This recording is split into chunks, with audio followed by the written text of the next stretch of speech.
그러면 이제 가장 먼저 질문을 하시는 것이 임대인 측에서는 빨리 이 건물을 명도를 받아서 신소유자한테 넘기든지 혹은 본인들이 재건축을 하든지 뭐 매도물로 뭐 내놓던지 이런 것들을 할 텐데 빨리 그 명도받는 게 목적이잖아요. 그래서 이제 명도 소송 기간을 항상 물어보시고 임대인한테 이제 상담해주는 분들은 최대한 짧은 기간을 말씀을 해주시거든요. 그래서 이제 뭐 6개월 혹은 길면 1년이다 이렇게 말씀을 해주시는데 저희가 이제 뭐 임차인 대리를 많이 하니까 저희는 사실은 소송을 하다 보면 1년 이상 가는 경우가 대부분이기는 합니다. 근데 그 이유 중에 하나는 사실은 저희 사무실에서는 임차인 대리를 많이 해서 각종 주장들을 사실은 좀 많이 생각을 해놓은 것들이 있기 때문에 그것 때문에 소송 기간이 좀 길어지고 이 소송 기간을 그냥 늘리려고 저희가 하는 것은 아니고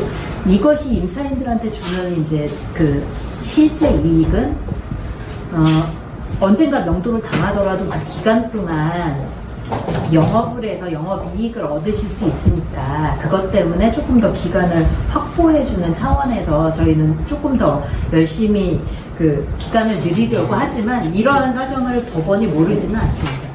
그래서 실제로 그 재판을 하다 보면 재판부에서도 이거 빨리 그 종결해가지고 선고 내리겠다라고 임차인을 압박하는 경우가 굉장히 많이 있습니다. 그런데 그래서 기간을 1심 기준으로 보면 뭐 6개월에서 소재기시로부터 6개월이 아마 거의 최단 기간이 될 거고요. 이거는 진짜 임차인이 아무것도 주장할 수 없는 경우에 내려지는 것이 아마 이 6개월 정도일 거고 통상적으로는 1년에서 1년 정도가 일반적일 것 같고 좀 많이 주장하거나 이러면 뭐 최장 한 2년 6개월, 3년 이런 정도까지 갈 수 있을 것 같아요. 저희가 지금 현재 하고 있는 사건 중에서도 2년 6개월 정도 되는 사건들이 있기는 한데 이거는 좀 많이 길어진 편에 속하는 사건이긴 합니다.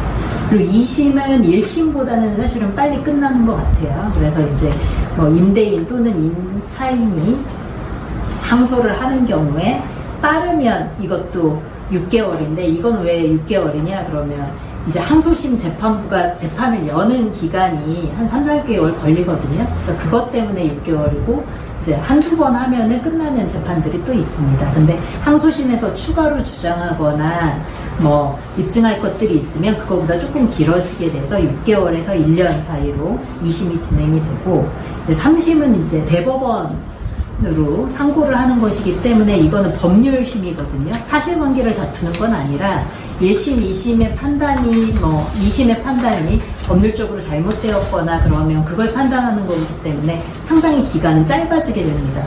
선고는 그래서 그 상고심 같은 경우에는 1개월 만에 끝날 수도 있고 좀 길어지면 재판부가 이거는 조금 잘 검토를 해봐야겠다라는 사건이 있으면 이제 1년 혹은 그 이상이 될 수도 있습니다. 근데 다만 중요한 것은 그 명도 판결이 만약에 1심에도 선고가 됐단 말이에요. 그래서 임차인에게 이제 임대인한테 이 건물을 명도해라 라는 판결이 나면 사실은 항소, 상고 이거 하는 것도 중요한데 중간에 강제집행 정지라는 걸 꼭 해줘야지 안 그렇게 되면은 재판 진행되는 동안 임대인이 가집행을 할 수가 있습니다. 그래서 결국에는 건물을 뺏긴 채 소송을 하기 때문에 영업이익을 얻으려고 하는 임차인의 목적이라든지 이런 것이 달성되지 않을 수가 있습니다. 그러면 이제 소송을 제기를 했고 이제 기간까지 알았는데 어떻게 이제 임차인 입장에서는 대응을 해야 될까? 그거를 이제 상담받으시러 오시는 거거든요. 근데 이거는 사실은 기간이 만료가 된 경우, 갱신 요구를 더 이상 못하는 임차인들 같은 경우에는 이제 갱신 요구는 못하니까 더 있게 해달라 이렇게 요청은 하지는 못합니다. 별도의 합의가 없는 한.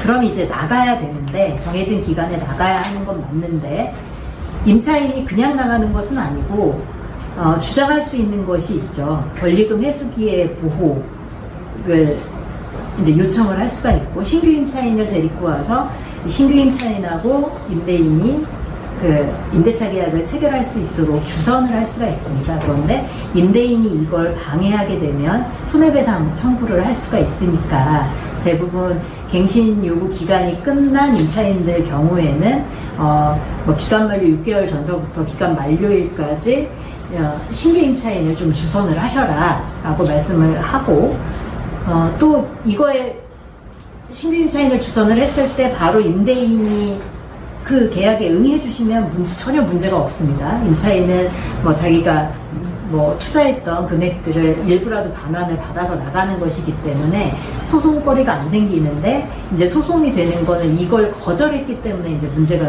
되는 것이죠. 그래서 거절을 한 경우에 이제 소송으로 넘어가게 되는데, 이 소송으로 넘어갔을 때 결국에는 이 소송상에서 다투어지는 건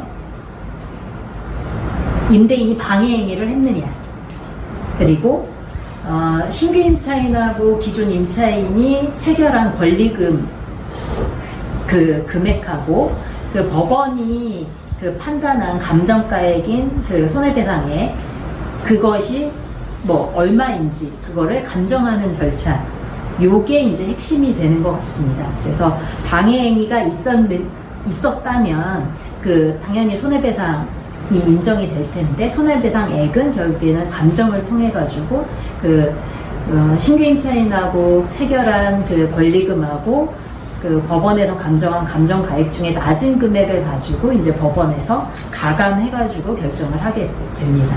그리고 이 과정에서는 거의 필수적으로 감정 절차가 들어가기 때문에, 이제 이 감정 절차가 들어가게 되면 소송 기간이 조금 또 이제 늘어나게 되는 그런 이점이 사실은 있을 건데, 이거는 영업이 잘 되는 상가의 경우에는 이점이라고 볼 수가 있어요. 소송 기간이 늘어나면. 그런데 실제로 이제 마이너스가 나는 금액들이 있을 거란 말이에요. 특히나 이제 코로나를 거치면서 계속 손실이 난 매장들이 있기 때문에, 그런 매장들에서는 사실은 소송 기간이 늘어난다고 해서 꼭 임차인한테 유리하진 않습니다.